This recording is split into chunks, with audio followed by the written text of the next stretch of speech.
Welcome to another installment of AIC Insights from the Northeast Ohio Ag Innovation Center at The Ohio State University. Today we're going to talk about seasonal calendars, a tool that can be used to bring farm and family into alignment. I'm Kate Hodges, Business Planning Specialist at the AIC, and today's presentation includes information from Shoshana Inwood. The AIC Insights series aims to provide actionable insights, resources, and strategies to add value to your operation. At the AIC, our support is holistic, confidential, and individual client-focused. We aim to support each client in their value-added agriculture journey with both a realistic and an aspirational lens.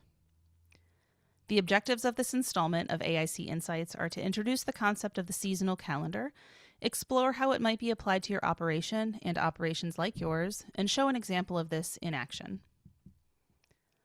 What is a seasonal calendar? It is a single-page look at your entire year of farm and family operations. This method of organizing tasks in one place, shown in an annual cycle, makes it easy to see which parts of the year have higher or lower task loads across all parts of your farm and family life. Why and when should you consider creating a seasonal calendar? Honestly, it will be useful for everyone at any time, but here's one time it may be particularly handy.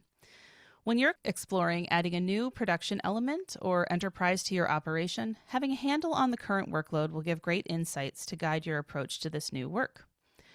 Remember that every new element of your operation, farm or family, requires many sets of decision-making. Adding a new crop includes planning, growing, harvesting, handling, processing, storing, packing, selling, marketing, and reporting. All of those steps add to your workload.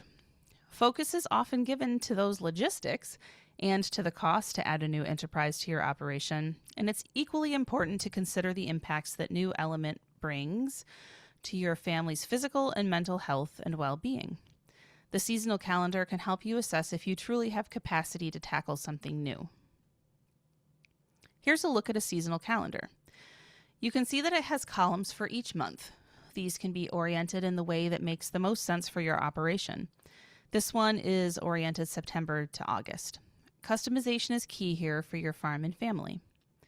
In the rows, broad categories are listed. You can get as detailed as you'd like, but it may be best to start with a broader view and not get too bogged down in the details to start.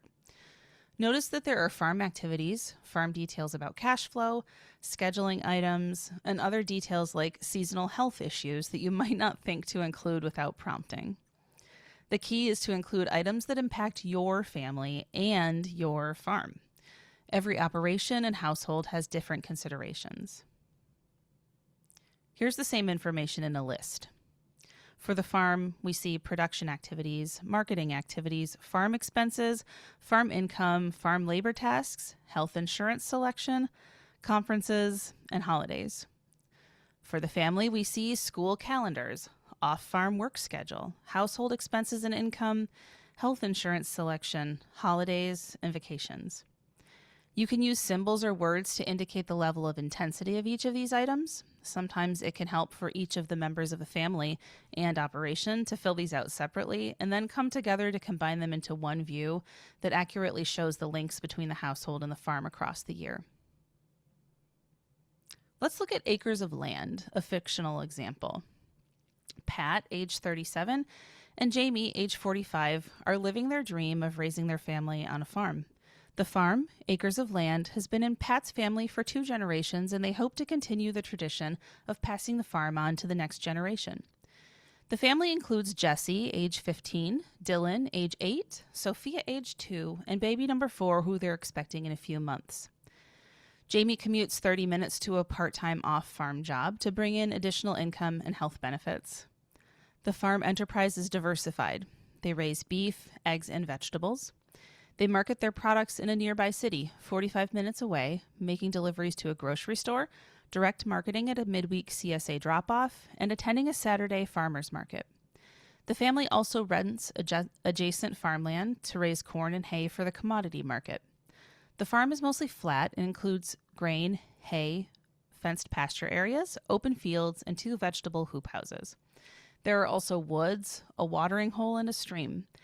In addition to the historic farmhouse, there is a large barn, silos, equipment shed, 3 mobile chicken tractors, and a small playhouse for the kids. While Pat and Jamie love raising their kids on the farm, some days it is a struggle to keep up with the farm, household, and kids. It can also be difficult to interact with customers when kids need their attention. During the height of the growing season, May to October, the family has hired interns to help with the farm operation. While the interns are not expensive to pay, they require a lot of upfront training and hands-on supervision. Jessie is on the soccer team and in the robotics club, with practices and meetings after school. They often don't get home till just about supper time. During the school year, there are often meets on the weekends. Dylan is nonverbal autistic and has been successful with the support services available through the local public school. Sophia is very curious. They have found her down by the pond more than once, and there have been some close calls that almost resulted in a serious farm accident. Pat's parents used to help with the kids, but now face their own health challenges. With a teenager, a special needs child, a toddler, and another baby on the way, Pat and Jamie are wondering if they should hire additional farm help that would be more reliable than an intern, or if they should hire someone to help with the kids and the household work, like cleaning, cooking, laundry, and transportation. Here's a filled-out seasonal calendar for acres of land. We've included their farm production and sales elements, farm and family finances, and family needs. Their calendar is oriented to the school year, which begins in September. The color red in their chart draws attention to the most time and energy-intensive points of the year. Using this tool, we can easily see that the time of year they most need to focus on is the span of June to October. Pause here if you'd like to look at this in detail.